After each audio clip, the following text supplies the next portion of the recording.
시편 95편. 오라 우리가 여호와께 노래하며 우리의 구원의 반석을 향하여 즐거이 외치자. 우리가 감사함으로 그 앞에 나아가며 시를 지어 즐거이 그를 노래하자. 여호와는 크신 하나님이시요 모든 신들보다 크신 왕이시기 때문이로다. 땅의 깊은 곳이 그의 손안에 있으며 산들의 높은 곳도 그의 것이로다. 바다도 그의 것이라. 그가 만드셨고 육지도 그의 손이 지으셨도다. 오라 우리가 굽혀 경배하며 우리를 지으신 여호와 앞에 무릎을 꿇자. 그는 우리의 하나님이시요 우리는 그가 기르시는 백성이며 그의 손이 돌보시는 양이기 때문이라. 너희가 오늘 그의 음성을 듣거든 너희가 무리바에서와 같이 또 광야의 마사에서 지내던 날과 같이 너희 마음을 완악하게 하지 말지어다. 그때 너희 조상들이 내가 행한 일을 보고서도 나를 시험하고 조사하였도다. 내가 40년 동안 그 세대로 말미암아 근심하여 이르기를 그들은 마음이 미혹된 백성이라 내 길을 알지 못한다 하였도다. 그러므로 내가 노하여 맹세하기를 그들은 내 안식에 들어오지 못하리라 하였도다. 아멘. 여러분, 저와 여러분은 육체를 가진 인간이기 때문에 항상 부족함과 결핍을 느끼면서 살아갈 수밖에 없습니다. 특별히 오늘 이 시편 95편에 40년 동안 이스라엘 백성들이 어디에서 지냈습니까? 광야에서 살았잖아요. 이 광야라는 곳은 그 어느 장소보다도 모든 것이 부족하고 결핍된 장소죠. 풀 한 폭이 물 한 방울 얻기 힘든 장소가 광야입니다. 그러니까 하나님께서 왜 이스라엘 백성들, 선민들을 택하여서 하고 많은 땅 중에 광야로 인도를 하셨겠습니까? 왜 그렇게 부족과 결핍이 많은 땅으로 백성들을 인도하셨겠냐라는 거예요. 그 이유가 뭘까요? 사람들이 고통스러워하는 것을 즐기는 분은 아니잖아요. 누구보다도 이스라엘 백성을, 우리를 사랑하시는 분이 사랑하시는데 왜 광야로 인도하셨을까? 왜 결핍과 부족함을 느끼는 장소로 가게 하셨을까? 우리가 이것을 깊이 생각해 봐야 됩니다. 저와 여러분도 마찬가지죠. 우리가 하나님의 자녀가 되었다고 말은 하지만 실제 우리의 삶을 보면, 우리의 마음을 보면 모든 것이 온전한 만족과 기쁨과 감사가 있지 않는 우리의 마음의 상태를 볼 때가 얼마나 많이 있습니까? 똑같은 상황이라는 거예요. 그래서 하나님이 왜 이렇게 하셨는가에 대한 그 의도를 파악하지 못하면 광야에서 멸절된 이스라엘 백성과 같이 우리도 똑같이 하나님을 시험하다가 마음이 미혹된 상태로 이 땅을 살아가다가 결국에는 하나님의 안식에 들어가지 못한다. 구원을 받지 못한다라는 거예요. 무서운 말씀이죠. 자, 오늘 시편 95편 1절에 보면 이렇게 노래하고 있습니다. 오라 우리가 여호와께 노래하며 우리의 구원의 반석을 향하여 즐거이 외치자. 무슨 말씀입니까? 노래한다, 외친다, 감사함으로 그 앞에 나아간다, 시를 지어 즐거이 그를 노래한다. 지금 파리올림픽이 있잖아요. 금메달을 딴 선수들은 그 국가나 얼마나 기뻐합니까? 금메달 따니까 너무 좋죠. 너무 좋으니까 나타나는 반응이 뭐예요? 노래하는 거예요. 사람이 너무 기쁘고 너무 좋으면은요, 춤추고 노래하고, 심지어는 이 기쁨을 표현하기 위해서 시도 짓고, 막 그러잖아요. 지금 시편 95편에 뭘 노래하자라는 거예요? 여호와를 노래하자라는 거예요. 금메달 딴 것이 너무 좋아가지고 노래하고 춤추는 것처럼 여호와 하나님이 너무 좋은 거예요. 그러니까 우리가 잘 봅시다. 내가 하나님을 믿는데 하나님이 나를 도와주셔서 금메달을 따게 해주셔서 노래하는 게 아니고 하나님 자체가 너무 좋아서 노래하는 거예요. 우리가 이제 자녀를 10년, 20년 동안 자녀를 못 가지다가 자녀를 가졌어. 자녀가 태어났어. 부모들은 노래하죠. 자녀라는 존재가 생겨서 너무 좋잖아요. 자녀가 없는 부모 입장에서는. 그러니까 자녀라는 존재 때문에 노래하는 거죠. 뭐 자녀가 나한테 뭐 맛있는 음식을 사줘서 돈을 줘서 좋아하는 게 아니잖아요. 똑같아요. 여호와께 노래하자라는 것은 정말 창조주 하나님의 존재 자체가 너무 좋은 거야. 그래서 노래하자라는 거예요. 이게 뭐예요? 여호와의 안식에 들어가는 상태예요. 여호와의 안식에 들어가는 거예요. 그래서 여호와의 안식이라는 것은 쉽게 말하면, 자, 우리 삶 속에 많은 결핍들이 있어요. 예, 건강이 안 좋아. 아니면은 직장에서 승진이 안 돼. 월급이 제대로 내가 원하는 만큼 월급이 안 나와요. 사람들이 나를 인정해주지 않아요.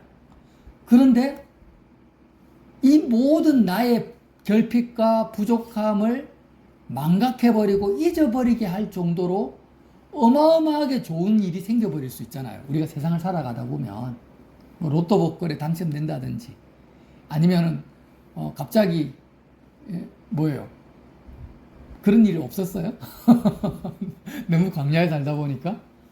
하여튼 뭐 자녀가 갑자기 뭐 엄청난 대기업에 입사를 했다든지 남편이 벼락 출세를 해버린다든지 뭐 그런 내가 여태까지 느꼈던 모든 부족함과 결핍과 부족함이 그대로 있는데도 불구하고 그 모든 것을 잊어버리게 할 정도로 나의 마음과 생각을 사로잡아 버리는 그런 흥분되고 너무 좋은 일이 생길 수 있잖아요. 그게 뭐예요? 그게 바로 안식이라는 거예요. 그거예요, 지금. 그 말을 하는 거예요.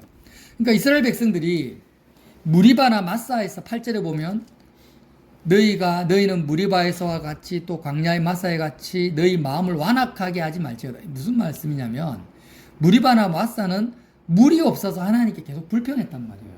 하나님 이렇게 이 광야에 먹을 것도 없는데 물도 없습니까? 우리가 물이 없으면은 사람 물이 없으면 3일 만에 다 죽잖아요. 일주일만 물이 안 먹으면 다 죽거든요. 그러니까 이런 절대절명의 부족함 속에서 하나님 물이 없어요. 물을 주세요 하고 막 원망하고 시험하고 하나님이 살아있다면은 진짜 우리를 사랑하신다면 물을 안 주시면 하나님 살아있는 것도 아니고 우리를 사랑하는 분도 아닙니다. 이렇게 원망했던 장소가 무리바와 마사입니다. 그렇게 하지 말라는 거예요. 자, 여러분 이제 왜 우리는 하나님의 영광을 아브라함처럼 보지 못하고 그렇게 안식을 누리지 못하고 끊임없이 무리바와 마사에 있는 이스라엘 백성처럼 나의 결핍과 부족함 속에 마음과 생각이 다 빼앗길까요? 왜 그럴까요? 이유가 뭘까요? 우리가 다 말씀을 들어서 알잖아요. 우리 마음의 처소가 이 땅에 있는 이상에는 내 마음의 처소 내 마음의 위치가 내 육체에 있고 이 세상에 마음을 두고 있는 이상에는 그 누구라 할지라도 재벌이라 할지라도 그 누구라 할지라도 부족함과 결핍에서 벗어날 수가 있다 없다? 절대 없습니다. 우리가 이걸 알아야 돼요. 이 사실을 모르면은 미혹 쏟는다라는 거예요. 미혹 마귀의 세상 임금 마귀의 그 미혹에서 절대 벗어날 수 없어요. 예를 들면 직장에 갔어요. 그럼 우리 몸은 직장에 있는데 마음은 어디에 있어야 돼요? 하늘 보좌에 있어야 돼요. 예수님이 계신 예수 그리스도 안에 있어야 돼요.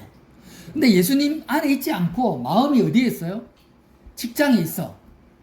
마음이 직장에 있어요.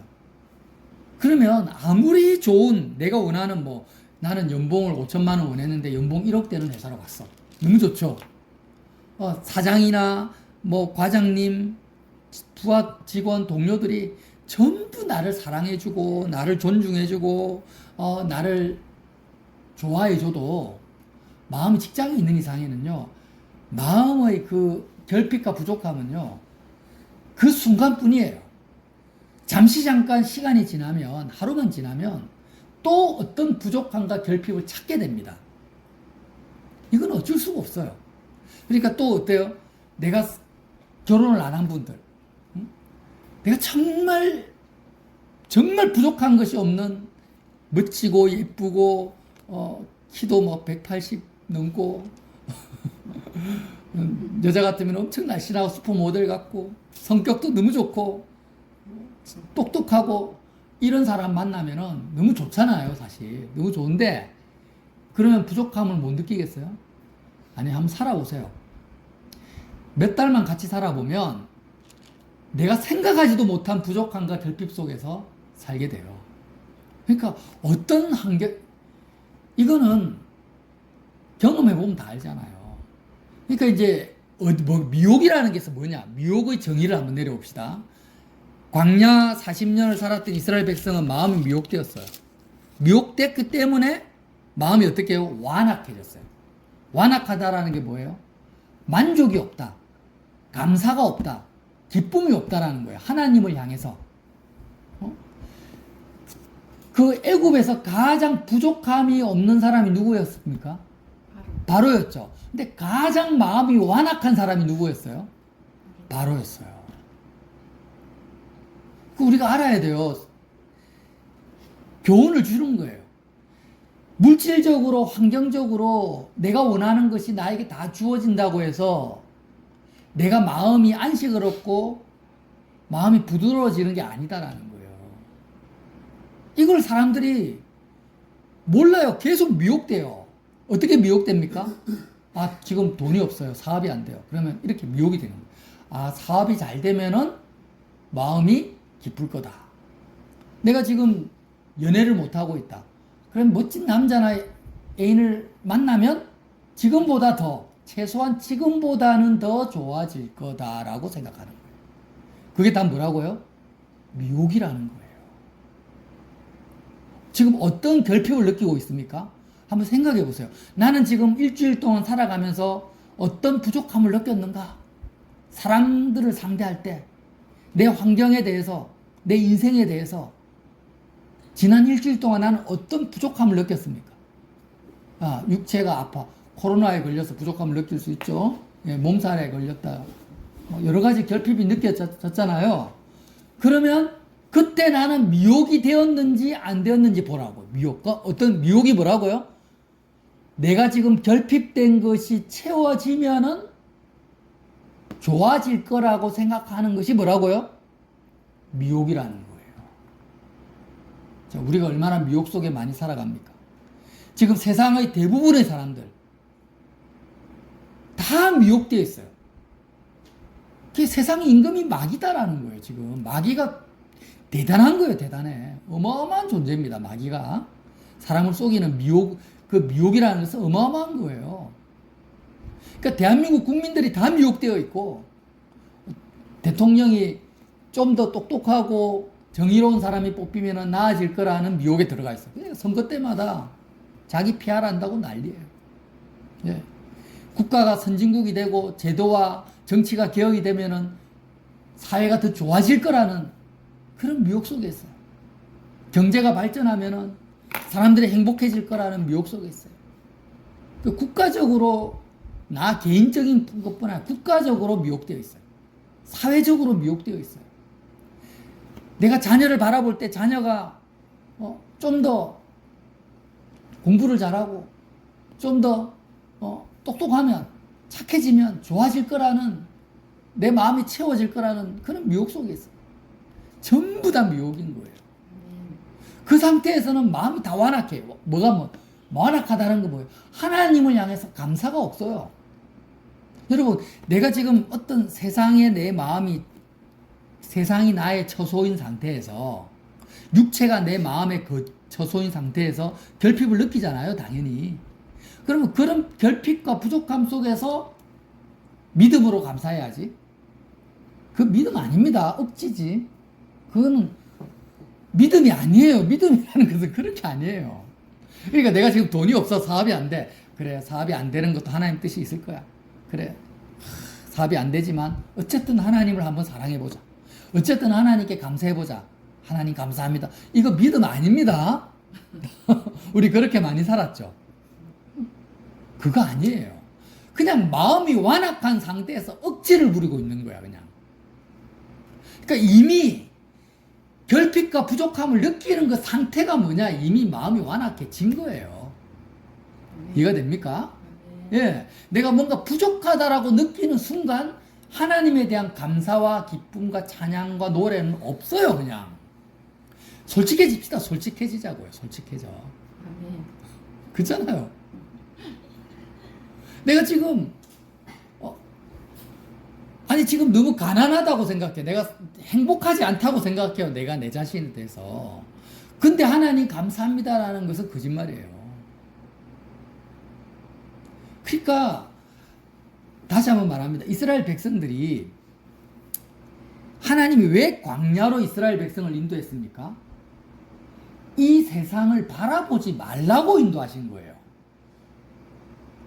가장 부족과 결핍이 많을 수밖에 없는 장소로 이스라엘 백성을 끄집어낸 것은 아예 이 세상을 바라보지 말라는 거예요. 그러니까 뭔가 내 마음을 채워줄 수 있고 나를 기쁘게 해줄 수 있고 나에게 만족이 줄 수 있을 것 같은 환경으로 인도를 하면 우리는 연약하기 때문에 눈에 보이는 것으로 또 마음을 채우려고 시도를 할까요? 안 할까요? 당연히 하죠. 그러니까 이스라엘 백성을 광야로 인도해가지고 어떤 것도 내 마음과 희망도 없고 소망도 없고 아무것도 없는 광야로 인도해서 아예 이 땅의 것들을 마음에 두지를 마라. 차라리 어떻게 하라고요? 그러면 광야로 인도해서 거기에 뭘 했습니까? 제사를 지냈죠. 성막을 만들었어요. 성막을 만들어 가지고 제단, 번제단을 만들고 성소와 지성소를 만들어 놨어요. 광야 한복판에 이스라엘의 12지파가 진영을 짜잖아요. 동서남북으로. 그 진영 한가운데에 뭘 만들었습니까? 성막을 만들었어요. 성막을 만들어 놓고 어떻게 했냐면은 자, 너의 마음들이 지금 부족함을 느끼지? 세상에 이 땅의 마음을 이 세상의 마음에 저소를 두고 있기 때문에 어쩔 수가 없어 그거는. 그런데 하늘에 계신 하나님께 마음을 두지 않고 이 세상에 마음을 두고 있는 너라는 존재 자체가 이미 마음이 어떻다요? 완악한 상태라는 거예요. 너의 마음을 육체에 두고 이 세상 안에 두고 있는 상태, 너의 존재 자체가 이미 바로와 같이 마음이 완악한 상태니까 그렇게 하나님을 향해서 원망하고 불평할 수밖에 없는 너의 존재를 어린 양과 함께 번제단으로 가지고 오라는 거예요. 성막으로. 성막으로 가져와가지고 번제를 드려라. 번제를 어떻게 드립니까? 죽여가지고 피를 다 뽑아내고 각을 뜨고 가죽을 다 벗겨서 완전히 해체를 해버리잖아요. 그러니까 마음을 세상에 두고 있는 나라는 존재는 완전히 해체시켜버려가지고 십자가의 예수님, 어린 양 대신 예수님이 물과 피를 다 쏟아버린 것처럼 마음을 세상에 두고 있는 너의 존재 자체를 완전히 불태워버려라는 거예요. 완전히 십자가에 못 박아버려라. 그래서 이제는 어떻게 하라는 거예요? 마음을 세상에 두지 마라. 이 땅에 두지 말고 예수님이 십자가에서 죽고 부활하고 성천에서 하늘 보좌 우편에 계신 것처럼 하늘 보좌 우편에 계신 그리스도 안으로 들어가라는 거예요. 세상을 떠나라는 거죠. 육체를 떠나라는 거예요. 마음의 할례. 마음을 둘러싸고 있는 육체를 잘라내버려라. 마음의 할례잖아요. 마음의 할례를 받고 정말 마음이 세상을 떠나버려. 부족함과 결핍을 느끼는 이 세상을 그대로 내버려 두어. 거기서 만족을 얻으려고 하지 마. 네가 직장에 갔어? 직장에서 결핍을 느껴? 환경을 변화시키려고 하지 마. 사람을 바꾸려고 하지 마. 너 자신을 개발하려고도 하지 마. 몸이 아파? 몸이 건강해져서 기쁨을 얻으려고 하지 마. 병을 나으려고 하지 마. 자식을 변화시키려고도 하지 마. 너 자신이 더 발전된 너를 더 나은 너를 추구하지도 마. 어떻게 하라고요? 아예 마음이 세상을 떠나라.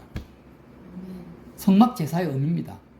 그래서 번제단에서 어린 양과 함께 세상에 마음을 두고 있는 결핍을 느끼는 나는 죽고 성소로 들어가요. 제사장이 성소로 들어가잖아요.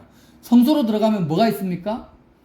등잔대와 분향단과 떡상이 있잖아요. 떡상은 뭘 의미합니까? 하나님으로만 배를 채우라는 거예요.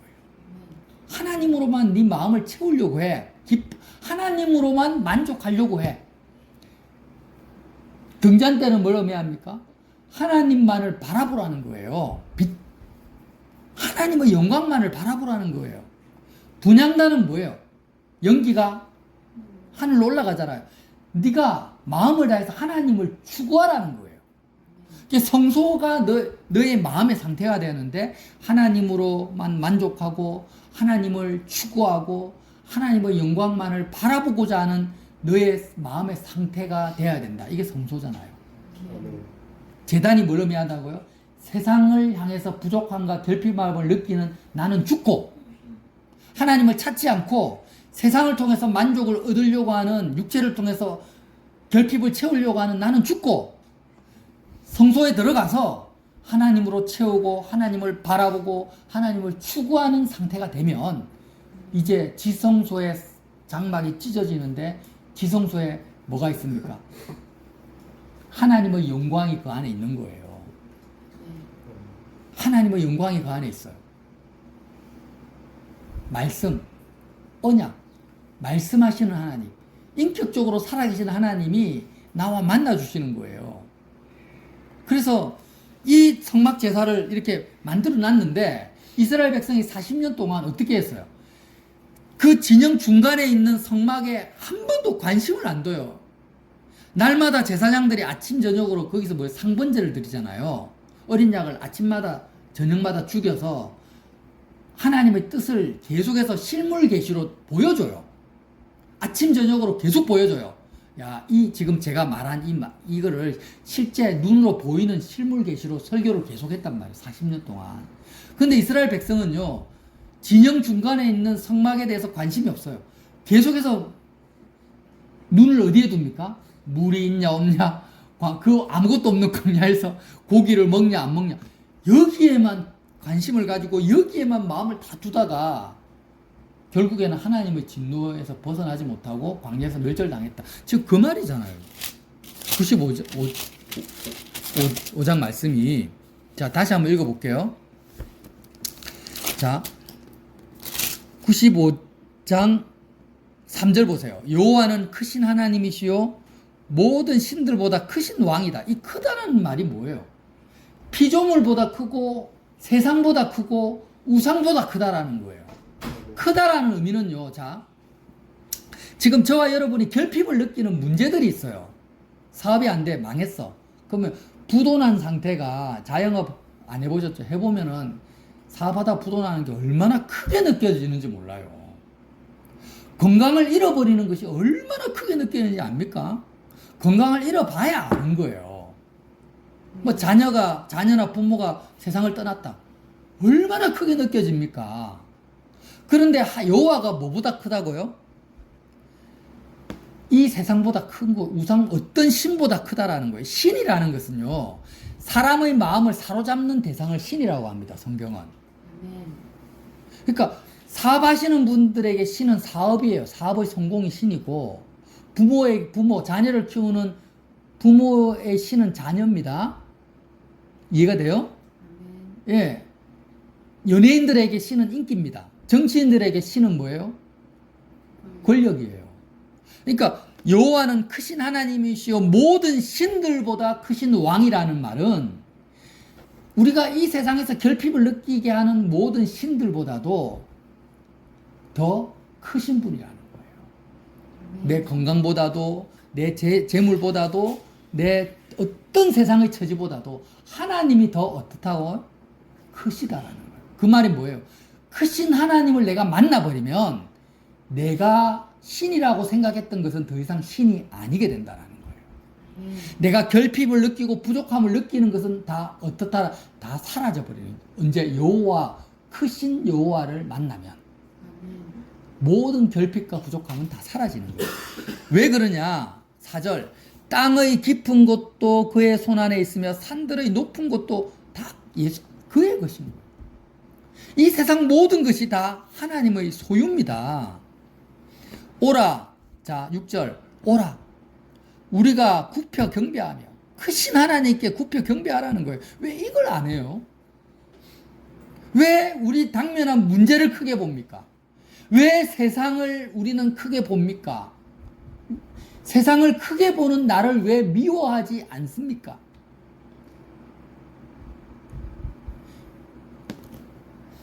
왜 결핍을 느끼는 나, 크신 여호와를 바라보지 않고 세상을 바라보면서 마음이 완악해지는 나를, 그 나를 미워하지 않냐라는 거예요.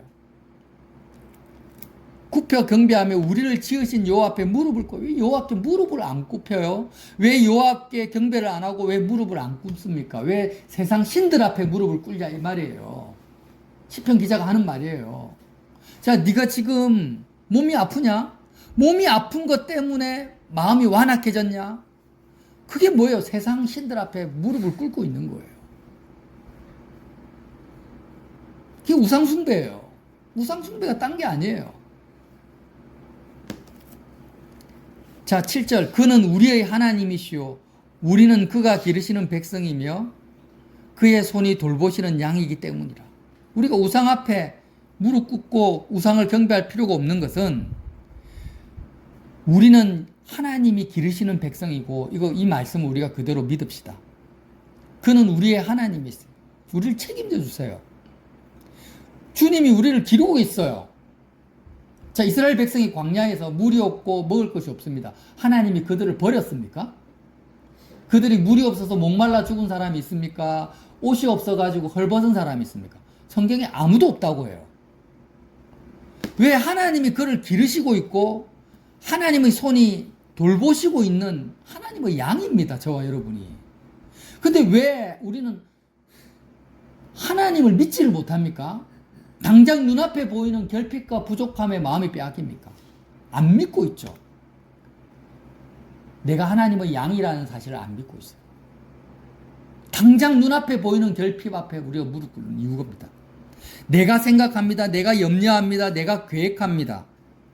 내가 고민합니다. 내가 주장합니다. 항상 부족함과 결핍 앞에서 우리는 내가 생각하고 내가 염려하고 내가 고민하고 다 내가 주장하고 있죠. 왜 그렇습니까? 하나님을 인정하지 않아요. 하나님이 나를 기르신다라는 것을 믿지 않아요. 하나님이 나를 돌보신다라는 것을 믿지 않아요. 정말 하나님이 나를 기르시고 계시고 돌보시고 계시고 그는 하나님이 나의 하나님이라고 믿는다면 난 어떤 결핍과 부족함 앞에서도 내가 고민할 필요도 없고 생각할 필요도 없고 염려할 필요도 없고 내가 뭔가에 대해서 하나님 앞에 요구할 필요도 없는 거예요. 이런 너를 십자가에 못 박아버리라는 거예요. 미워하라는 거예요. 그렇지 않으면 이미 너는 마귀에게 쏟고 있다. 미혹되어 있다라는 거죠. 자, 너희가 7절 하반절에 너희가 오늘 그의 음성을 듣거든. 그의 음성이 뭐예요? 복음이에요. 기쁜 소식, 굿뉴스. 그러니까 우리가 오늘 그의 음성을 다 들었죠. 복음을 들었어요. 어떤 복음 들었습니까? 하나님이 세상을 이처럼 사랑하사 독생자를 주셨다. 독생자 예수님을 이 땅에 보내셔서 십자가에 못 박게 하기까지 너희를 사랑하신다라는 것을 들었어요. 그의 음성을 들었어요. 근데 어떻게 하라고요? 그의 음성을 듣거든 8절에 너희는 무리바에서와 같이 또 광야의 마사에 지내던 날과 같이 너희 마음을 완악하게 하지 말지어다.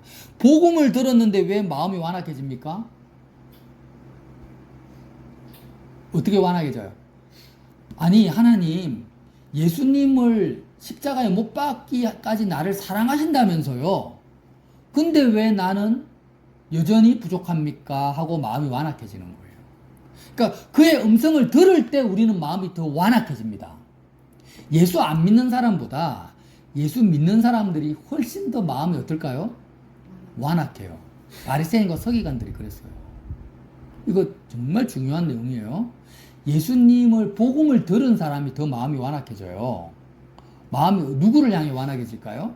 하나님을 향해서 완악해지는 거예요. 이해를 못하는 거예요. 하나님 나를 사랑하신다면서요? 그러니까 예수 믿고 모든 것이 세상이 잘 돼. 그냥 사업도 잘 되고 자녀도 다 잘 되면 마음이 안 안악해지겠죠. 그죠? 근데 그렇게 되는 사람이 몇 명 있겠어요? 그렇게 되다가도 결국에는 나이 들고 죽을 거 아니에요. 결국에는 완악해지는 거예요. 그의 음성을 들을 때 마음이 완악해지려면 그의 음성을 듣는 것으로 끝나는 게 아니라 그의 음성을 먹고 마셔야 돼요. 말씀을 먹고 마셔야 돼요. 예수님이 십자가에서 죽으셨어. 하나님이 나를 사랑하신다는 증거예요. 자, 들었어요? 듣고 끝나는 것이 아니라 나도 예수님과 함께 세상에 대해서 죽어버려야 돼요. 이게 복음이죠. 복음을 듣고 복음을 먹고 마시지 않고 예수님의 살과 피를 먹고 마시지 않고 마음이 세상을 떠나지 않고 마음이 그리스도 예수 안으로 들어가지 않고 여전히 마음의 처소는 이 세상이고 육체예요. 그러면 우리는 어떻게 될까요? 결핍을 느끼는 거예요. 더 많이 느끼는 거예요. 그러면 마음이 어떻게 된다고요? 완악해지는 거예요. 하나님의 영광을 보지 못하니까. 그렇게 되면 결국에는 선택은 받았지만 구원을 잃어버리는 거예요. 이해가 되십니까? 이스라엘 백성이 선택을 받았어요. 홍해를 건넜어요. 세례를 받았어요. 그런데 그들은 구원을 받지 못해요. 왜? 마음이 완악해졌어요. 몸이 가나안 땅으로 들어가는 것이 중요한 게 아니라 마음이 하나님의 안식 가운데 들어가야 돼요. 죽어서 들어가는 게 아니라 살아있을 때, 이스라엘 백성이 광야에 몸이 있을 때 영광의 하나님을 아브라함처럼 봐야 되는 거예요. 아브라함이 가나안 땅에서 정말 영광의 하나님을 봤잖아요, 평생에.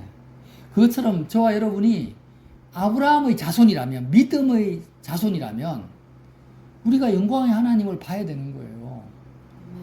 지금 결핍과 부족함을 보는 게 아니고 내 결핍과 부족함을 망각할 정도로 크신 하나님을 보면은 우리는 구원을 받을 만한 믿음을 가진 거고, 끝까지 여호와 영광의 하나님을 십자가에서 내가 죽지 못하고 세상의 결핍 속에서 살다가 죽어버리면 이스라엘 백성과 똑같은 운명 속으로 들어가는 겁니다. 예인아, 알겠어? 이해가 돼요? 예인이는 지금 어디를 보고 있어요?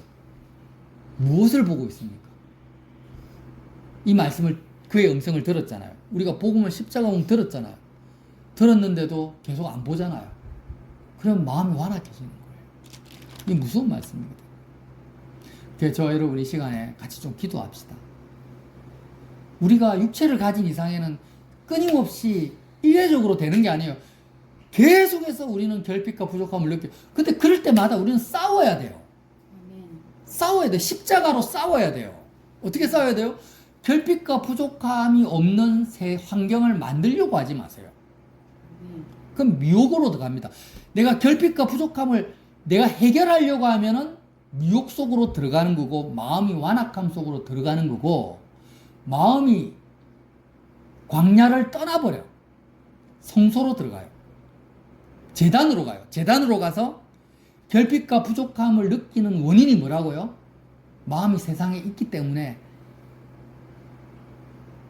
세상에 마음을 두고 있는 나라는 존재를 예수님과 함께 불태워 없애버려요. 십자가에서 죽여버려요. 죽었다라고 믿으세요. 죽은 자의 자의식을 가지세요. 그리고 내가 세상을 떠나 별세를 해버려. 영광의 하나님으로만 마음을 채우고자 예수님과 함께 세상을 떠나는 거예요. 그렇게 계속 해야 됩니다. 그게 성막제사입니다. 아침마다 드리는 상번제의 의미입니다. 그게 성막제사의 의미예요. 복음의 의미예요. 그렇게 하는 사람이 많이 여호수아죠. 여호수아. 모세와 여호수아가 그렇게 했어요. 그렇게 하면은요, 결국에는 우리가 여호와의 안식에 갈 수가 있어요. 영광의 하나님을 볼 수 있어요. 그런 믿음을 가진 저와 여러분 되시기를, 정말 매 순간마다 미혹당하지 않고, 미혹이 뭔지 이제 분명히 알았죠. 마귀의 미혹에 들어가지 않고 마음이 그리스도의 안식 안으로 들어가는 아브라함의 자손이 되시기를 예수님 이름으로 빌어드립니다.